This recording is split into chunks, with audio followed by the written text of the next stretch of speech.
So apparently, there's gonna be a Castlevania collection if you go by some listings that has been found. And if you don't know this about me, I guess I'll say now, since I didn't really talk about Castlevania much in my channel, but I am basically a huge Castlevania fan and I love Castlevania. I think the only instance of me talking about Castlevania on this channel has been me requesting Simon Belmont as a character in Smash, and that ended up being the case. So, in this video, we're going to talk about what I think are probably the four most important, or at least my favorites, Castlevania games that you should play if the Castlevania collection ends up being real.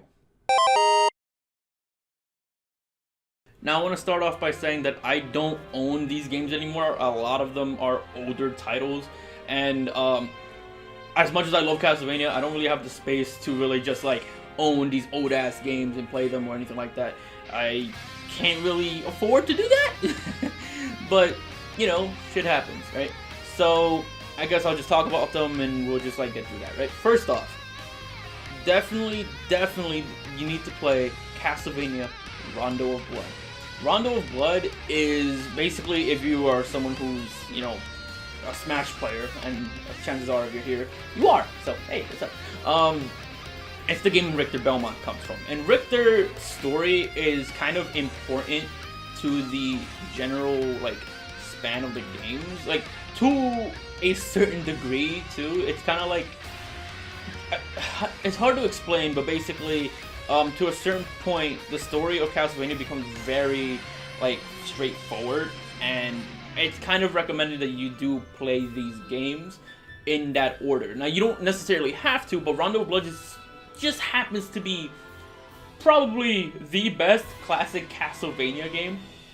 So it's like, if you want to play like old school classic Castlevania, that's probably the best you can go for, other than the other game that I also want to talk about, which also happens to have the other character featured in Smash. So what game am I talking about? I'm talking about Super Castlevania 4.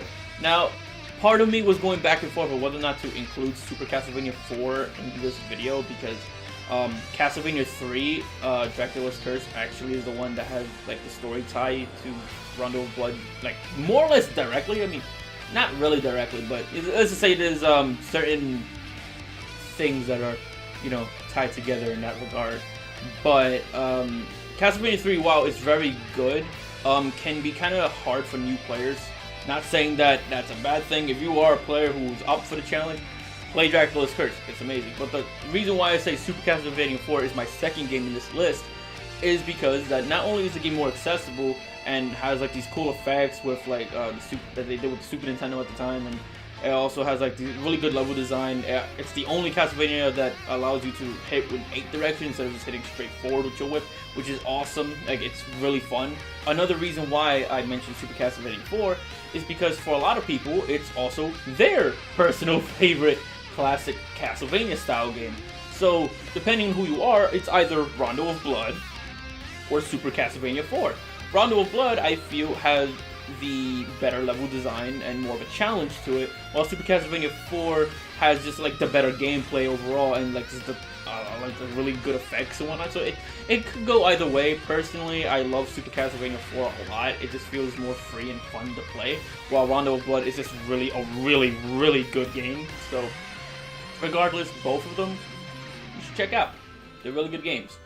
However, depending on who you are, you may not consider those to be the best Castlevania in the series. And when it comes to classic style Castlevanias, you know, classic level design that goes from like point A to point B, those are the best you can get, as far as I'm concerned anyways, right?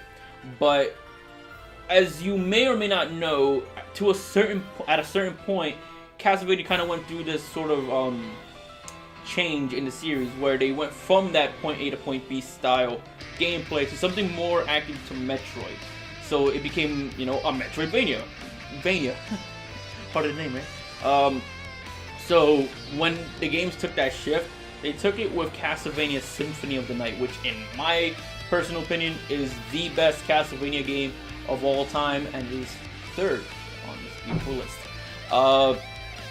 Why do I like Castlevania Symphony of the Night so much? It's such a good and well-designed game. is by far, in my personal opinion, the best Metroidvania I've ever played. And I've played Super Metroid, and if you're a Nintendo fan, which chances are you are watching this channel, you might love the holy hell out of Super Metroid. And in my book, Super Metroid is easily top 5 best Metroidvanias, but I have to give it a Symphony of the Night. It's just such a good game. I love the environments, I love the boss fights, I love exploring the castle, I love the story. And if you didn't know, Castlevania Symphony of the Night also features Alucard, which is an assist trophy in Smash Brothers. So, you know, you see all these Smash Brothers took a lot of the very fan favorite characters. Symphony of the Night also is basically a sequel to Rondo of Blood. So if you play Rondo of Blood and then you move on to Symphony, the story is, you know, all one thing. Also, it helps that if you play Dracula's Curse, Castlevania 3, which was the honorable mention basically of this list, because they all, Castlevania 3, Rondo, and Symphony of the Night do kind of have like this very, well, Castlevania 3 has a very loose tie to the other ones, and they do have something in common. And when you play Symphony of the Night, there is a certain, let's just say, scene that does pay homage to Castlevania 3. So it's a very good game. It is one of my maybe top 10 favorite games of all time. Maybe that's a video I should do. Let me know if I should make that video. But yeah, it's easily like one of my favorite games ever. Symphony of the Night is a must play. If there's ever a game in the Castlevania collection that I say you have to play, if you have to play just one of them, play Symphony of the Night. It is the best game in this whole thing. Now, the last one is kind of like the most separated of all of them, because I feel like maybe it's best to have 2 Classicvanias and 2 Metroidvania style Castlevanias. That was such a weird sentence. But I felt like it was important to have 2 of each style. So, you know, Rondo Blood and Super Castlevania 4 are very obvious choices for the classic style, while Symphony of the Night is a very obvious choice for the Metroidvania style. Now, what would be the other game? The 4th game that I would recommend? Personally, I would say Castlevania Aria of Sorrow. Aria of Sorrow just has like a very interesting mechanic behind it, and it has like a very interesting story, which also happens to have its own sequel, Dawn of Sorrow. Played Dawn of Sorrow 2.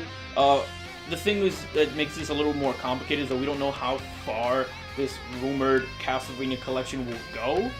But if it happens to go all the way from NES to the very end of Castlevania, then I do highly recommend Aria of Sorrow. Aria of Sorrow was a Game Boy Advance game though, so it's I'd say like it's probably pretty likely that you'll see it on there. But easily one of the better Castlevanias. There's some other Castlevania games that are also just as good as Aria of Sorrow. I just think that because of the mechanic that Aria of Sorrow has, makes it pretty interesting. And if you're unaware of what that is, basically when you're traveling through the castle and you fight any of the random enemies that are in the castle, you can kind of gain its ability and use said ability while traversing the castle. It's kind of like almost like they turned Castlevania into a weird Pokemon mod almost. It's really weird, but it's also really good and really cool. So I feel like that's the most different of this list. The others kind of, for the most part, keep it true to the formula, other than Symphony of the Night, since it changes from classic style gameplay to more of a Metroidvania style gameplay. But Aria of Sorrow is just like a very interesting spin on it, and I think it's a really good game at the same time. If you still happen to own a Wii U, I think Aria of Sorrow is actually available on Wii U. Be nice if it was on the Switch. That'd be really nice. But, you know, that's a whole other video. When it comes to Castlevania, I love the series. I grew up on it.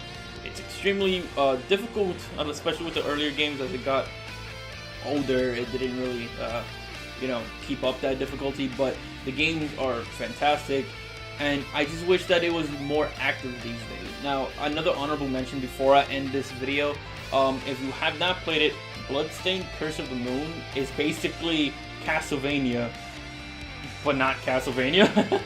That game is available on the Switch eShop. That's like $10. It's a really cheap game, really short. A lot of replay value because it rewards you playing the game again, because then it kind of changes things up on you, changes boss patterns, that kind of thing. So it's a really cool, very small game, but it's basically just like a spiritual successor to Castlevania 3. It plays exactly like a Castlevania game should, and it's really good. I highly recommend it. But that's kind of all I have for you guys. I don't want to keep you guys for too long.